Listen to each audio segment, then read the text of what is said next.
Good morning, everyone. My name is Chima Felix, and today we'll talk more about the application of security principles in different remote workplaces.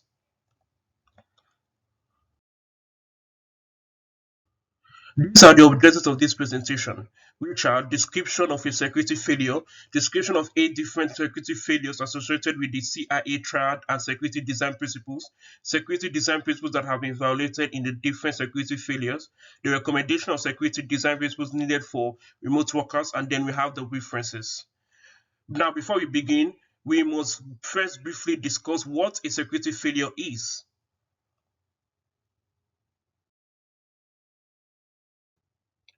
Any computer system failure or incursion that results in or fails to prevent unauthorized access, unauthorized use, a denial of service attack, or the receipt or transmission of harmful code is referred to as a security failure. Let's now examine several security failures that have severely impacted numerous remote workers in various sectors of the economy and companies.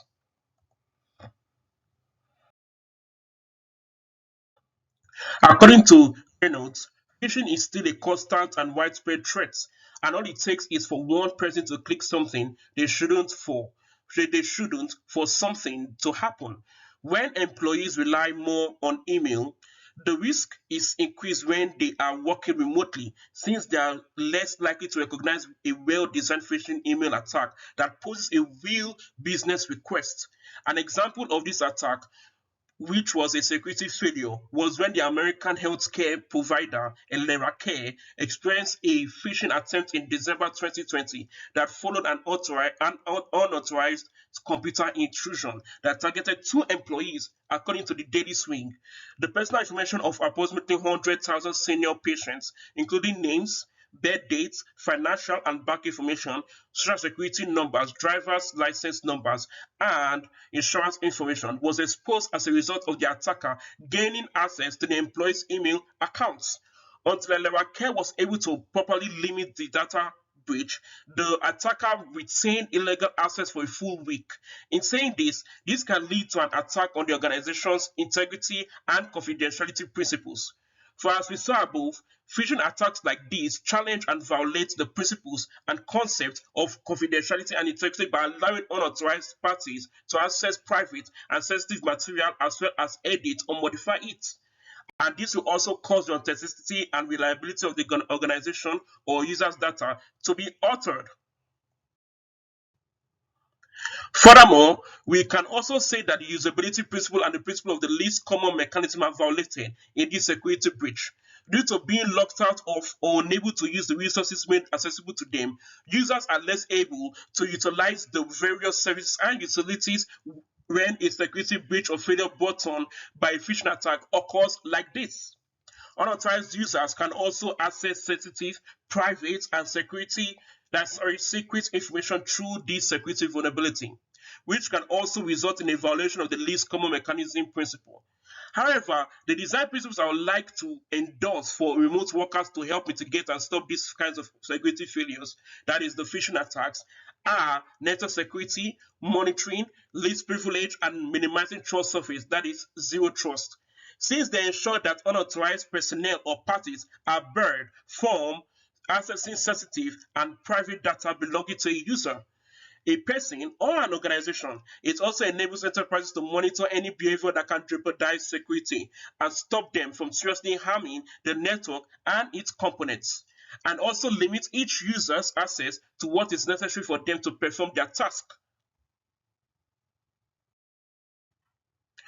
A security breach like a DDoS attack may occur if that employee leaves the firm or if the device doesn't have the most recent security software installed. Let's take, for instance, a security failure that occurred in 2018. An attack on GitHub by DDoS is said to be the biggest DDoS attack to date. The attack sent massive amount of traffic to the platform, which is used by millions of developers to post and share code. Additionally, millions of developers utilize the well-known online code management service GitHub, which came under attack when it faced 1.3 terabytes of inbound traffic and 126.9 million packets per second of packet bombardment. Several infected computer systems attack a target and shut down the intended resource for users in a distributed denial of service assault.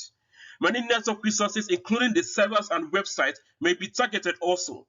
Now, the target system is forced to slow down or possibly crash and shut down due to the deluge of incoming messages, connection requests, or malformed packets denying service to genuine users or systems. Now, in this DDoS attack, we can say that the organization's and users' availability and integrity principles are mainly violated and attacked. The availability principle is impacted and affected by DDoS or distributed denial of service assault, which are among the most frequent attacks. Security attacks like these are generally focused on lowering system performance or completely bringing a web-based service down. In other words, no staff members can access network resources during an assault like this. And if a weakness is exploited like this, the data or code could seriously jeopardize the integrity of the business by leaking customer or corporate information, just like this security failure did. This may also harm the organization's credibility and reputation in addition to doing severe financial damage. Now, the principles of encapsulation, usability, and isolation are the specific design principles that have been broken in this DDoS attack. A significant encapsulation assault may result in the extended durations of service interruption.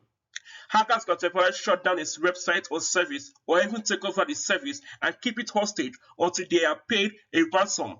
Now, DDoS attack, or should I say assault, have an impact on the product's efficiency, and satisfaction, which may also have an impact on the organizational usability principle. Now, in contrast to this, the principles of network security, monitoring, user awareness, and least privilege are some design principles that are essential for remote employees, which can help mitigate this kind of attacks. A strong protection against taking part in a DDoS assault is preventing direct access to privileges in your systems. Every machine or user connected to the network must be monitored as part of the monitoring strategy. If the main intrusion detection technique fails, it can aid in identifying and preventing cyber attacks.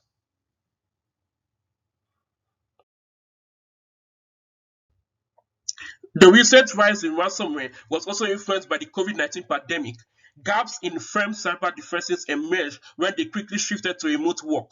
These flaws were taken advantage of by cyber criminals to spread ransomware, which led to an increase in ransomware attacks.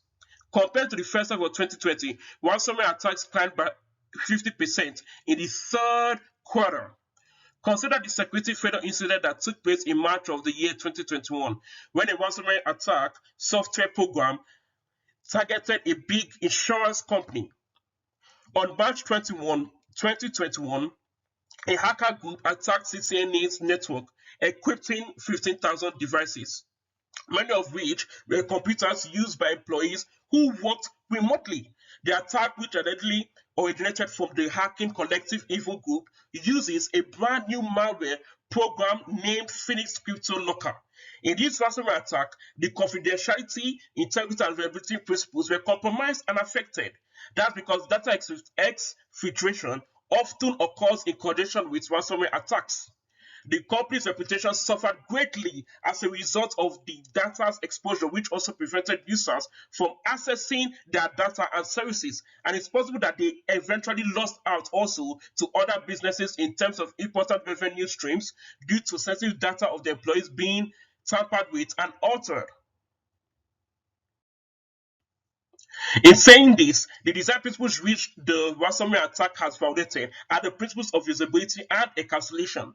A hostile actor will encrypt files on a computer during a ransomware attack, rendering the files and the system that depend on them unusable, basically useless, to users and clients of the targeted company, just like this security failure. I would recommend the design principles of least privilege, network security, minimizing trust surface, that is zero trust, and modularity for remote workers to apply and utilize in their daily tasks and operations. For organizations operating in today's hybrid workplace, these security design principles are crucial to preventing cyber attacks and the ensuing financial, data, reputational losses that result when ransomware, malware, and other malicious threats hurt their operations. Additionally, when dealing with protection application, level code modification, and ransomware attacks, current backups of code, and data are also essential.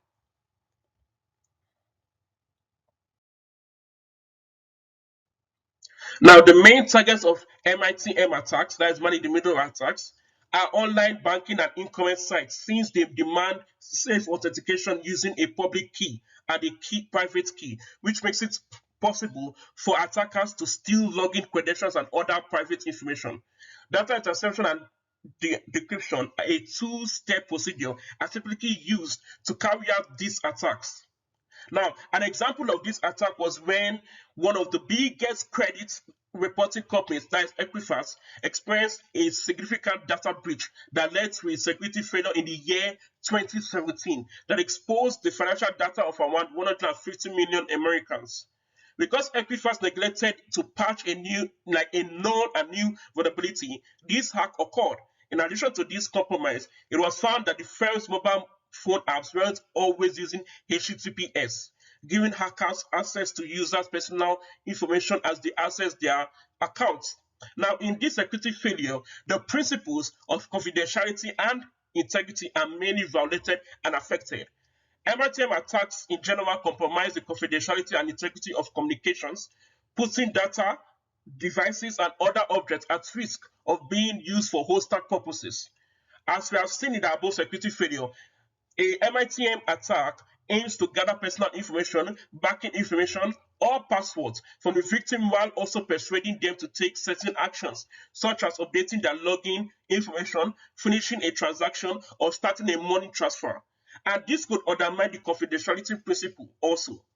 And similar to confidentiality, integrity can be compromised purposefully in the same way. When I say this, the security design principles that are also violated in this security failure are trust relationships, open design, and complete mediation. In this security failure, a man in the middle attack like this was used to eavesdrop on web activity, including email to collect personal information as well as to simulate a Wi-Fi access point to intercept any web activity and collect personal information. And because of this, the principles of trust relationships, open design, and complete mediation were violated. I recommend that remote workers apply and utilize the security design principles also of network security, monitoring, and minimizing trust surface, that is zero trust, in order to resolve, mitigate, and stop security failures like this. Wireless access points with powerful encryption mechanisms prohibit unauthorized people from connecting to your network just by being nearby. An attacker may be able to brute force his way into a network and start a man-in-the-middle attack if the encryption technique is weak. The safer it is, the stronger the encryption used. And the minimizing trust surface, that is the zero trust security design principle, should be used since MITM attacks can look like normal connections. Regardless of who or where they are, this demands users to authenticate themselves every time they connect to the network. Since users of zero trust must first authenticate their identity to access the network, it is more difficult for users to utilize false identities.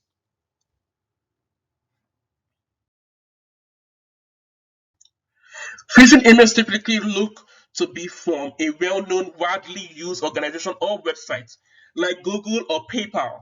Yet, in a spear phishing attack, the sender of the email is usually someone in a position of power or someone that targets knows personally within the recipient organization. That's like an insider threat in a way, but also a phishing attack. For instance, in the middle of July 2020, Twitter came under severe phishing assaults. Cyber criminals broke into the admin panel of the social network, took over the private and business accounts of well-known Twitter users, and organized phony Bitcoins giveaways on their behalf. Hackers also who claimed to be from the company's IT department contacted several Twitter remote employees and requested their login information. The attackers used these credentials to access to the social networks administrators tools, which set the Twitter accounts of several prominent people and broadcast fraudulent messages. In this security failure, we can see that the principles and concepts of availability, confidentiality, and integrity were impacted and broken. Now, using stolen data, fraudsters can expose information that is important to business, influence stock, that's influence stock prices, or carry out a variety of espionage activities, that is gaining unauthorized access to sensitive information. As we saw in this security failure, moreover, spear phishing assaults can use malware to take control of target computers and group them into sizable networks known as botnets that can be used for DDoS attacks.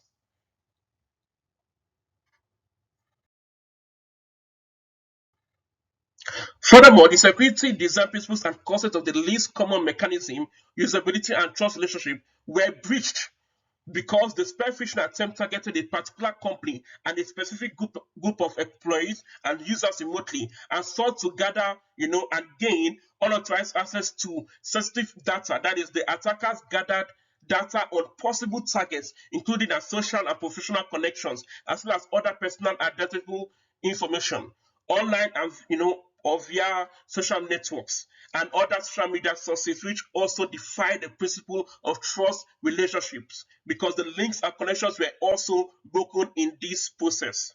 I can, however, firmly assert that remote workers must adhere to security design principles of least privilege, adequate user awareness, minimizing trust surface like zero trust, and modularity to help mitigate and halt security failures and attacks like these. Security phishing is reduced via zero trust user authentication, which also handles spoofing and impersonation. Moreover, spear phishing access can be considerably diminished by using a multi-factor authentication, you know, password or process. The negative repercussions of an insider threat data breach can also affect your customers, not simply your business.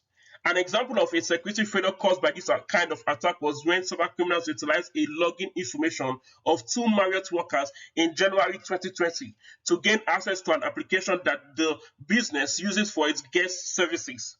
Around 5 million guests thereabouts, 5 million guest records, including contact information, gender, birthdays, loyalty accounts numbers were stolen by the assailants. While Marriott responded right away after learning about the intrusion, it took almost 2 months to spot the unusual activities, which is terrible. Due to its violation of GDPR and exposure of the private information of almost 339 million visitors, the corporation was forced to pay an euros, no, in euros, 18.4 million fine. In this secrecy incident, the principles of confidentiality, availability, and integrity of both the organization and the guests were compromised, affected, and broken. We can see that the standards of confidentiality and integrity were broken and damaged as a result of the disclosure of private and sensitive information from roughly 5 million visitor records. We can also conclude that the availability principle was broken because the organization's reputation suffered greatly as a result of the exposure of the visitors and guests' private and sensitive information.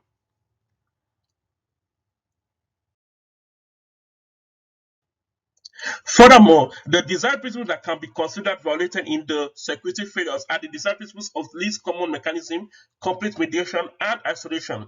These design principles were in fact violated and harmed because it is obvious that due to this security breach, cyber criminals were able to expose the private information of the guests and visitors to the public, as well as gain unauthorized access to the application by using the login credentials of two of the employees. The security principles of least privilege, separation of domains or duties, and network security are what I would like to advise most workers and employees to stick to and follow. Require two users to approve the copying of data to removable media. You might also want to require that the data be encrypted. Two system administrators must also approve the deletion of crucial data or configuration changes.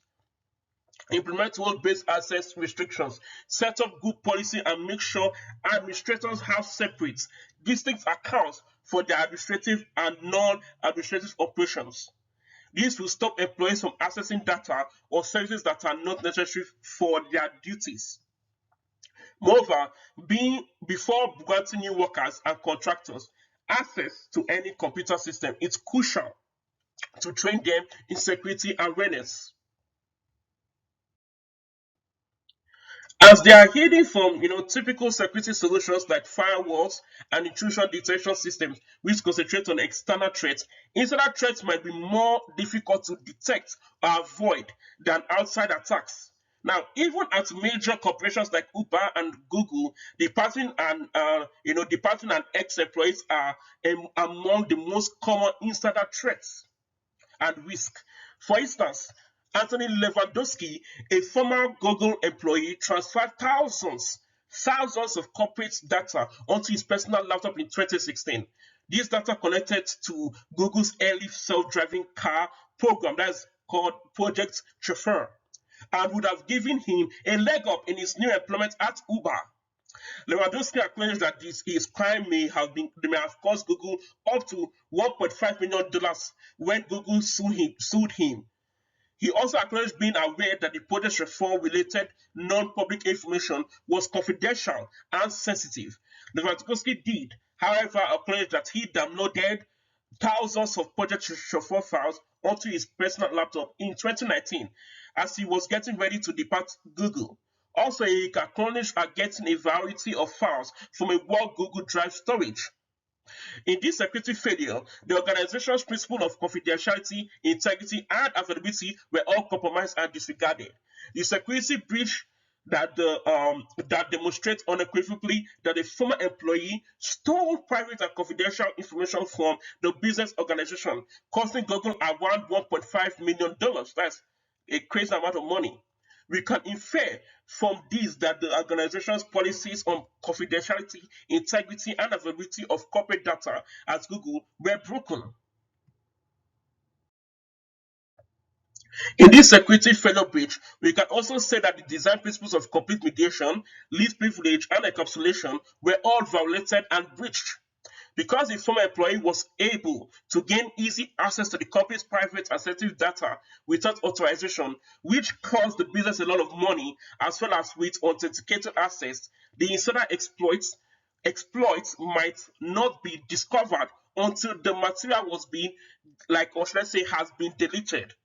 We can state with certainty, that all the design tenets of complete mediation, isolation, and encapsulation were all broken. I would advise remote workers to follow the security design principles of separation of domains or duties and minimizing trust surface, that's zero trust. Threats from privileged insiders can be neutralized in several ways. To lessen dangers, constantly adhere to the principles of separation of domains and zero trust. Only give employees access to the programs, information, and systems they need to do their jobs with. Verify the privileges of each role in the system of the organization. After that, choose the proper workflows and establish a baseline of tasks to better support users with extensive access and abnormal privileges. 81% of the workforce in the world had their place of business shuttered shuttered completely because of the path and the beginning of the COVID-19 epidemic. Early in March 2020, when his users, or should I say his employer, followed him, Vice President Christopher Dobbins of the Georgia-based medical packaging business Tradis Healthcare saw the effect of those layoffs. Disappointed by his circumstances, Dobbins utilized a secret account that he set up to access the company's shipping system after his last few days at work and destroyed crucial shipping data, delaying the delivery of essential personal protective equipment. Given the PPE supplies were for hospitals and healthcare workers battling the COVID-19 outbreak, this case of data removal was very dangerous. In this security failure, confidentiality, integrity, and availability were all violated.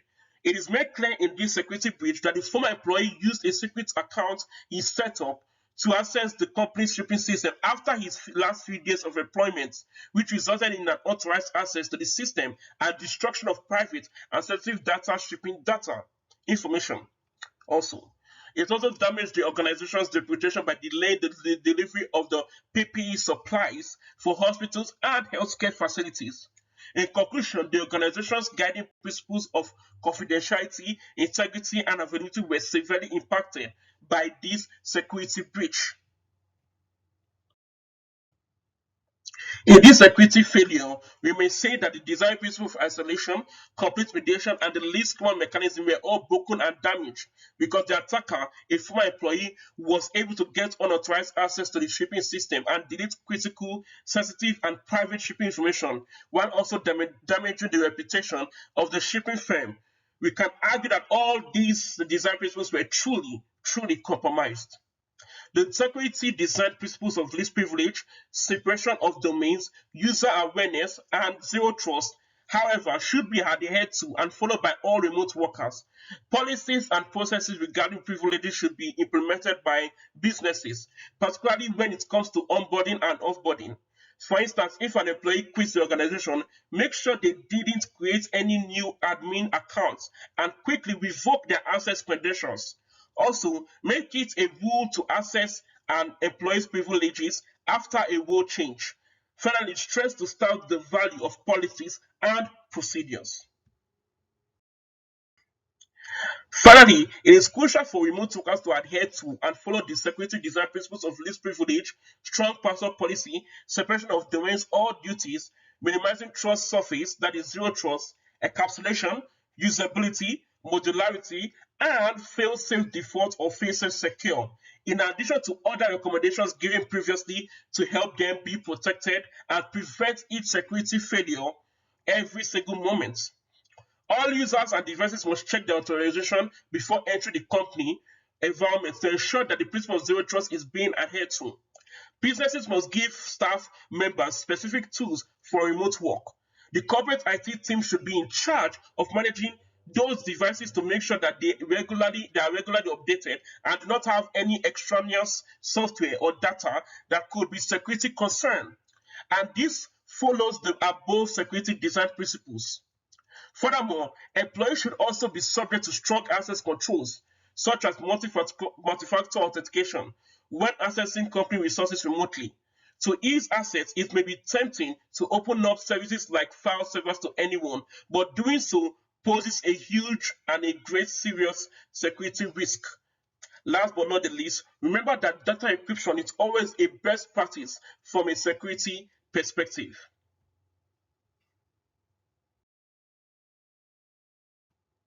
Please, if you have any question, you can ask. Thank you so much and have a blessed day.